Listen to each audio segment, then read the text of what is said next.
Joker task. నాకు ఈ task లో అంటే అన్నాలో అన్న కూడా తెలియదు కానీ పెద్ద జోకర్ అయింది అయితే డెమోన్ అనిపించింది నాకు నిజంగా.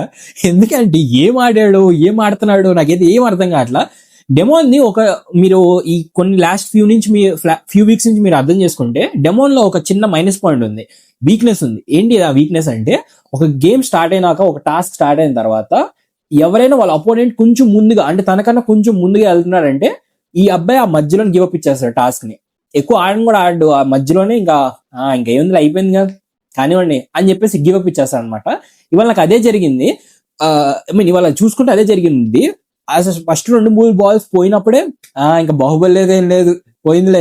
ఎందుకంటే సుమన్తో ఒక మంచి ఛాలెంజ్ చేసి వస్తాడు, 6 పడితే డౌట్ అని నీకు, చూడు 6 పడిద్ది ఇప్పుడు చూడు అని చెప్పేసి వస్తాడు అనమాట.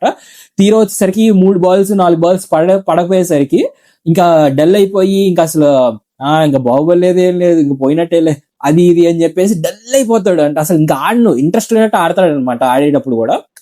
సో అదే నాకు మైనస్ పాయింట్. మీకు ఇంకా ఎగ్జాంపుల్స్ చెప్పాలంటే బర్నీ గారితో ఆడేటప్పుడు ఈ చెక్క టాస్క్ ఒకటి, చెక్క టాస్క్ అప్పుడు కూడా చెక్క పట్టకపోతే బర్నీ గారికి ఏమో పెట్టేసుకుని వెళ్ళిపోయేసరికి ఇంకా పట్టట్లా నాకు, నా వల్ల కావట్లా, పోయింది టాస్క్ అన్నట్టు గివప్ ఇచ్చేస్తాడు అనమాట. సో ఆ గివప్ నేచర్ నాకు డెమోన్ లో ఉన్న పెద్ద మైనస్ పాయింట్.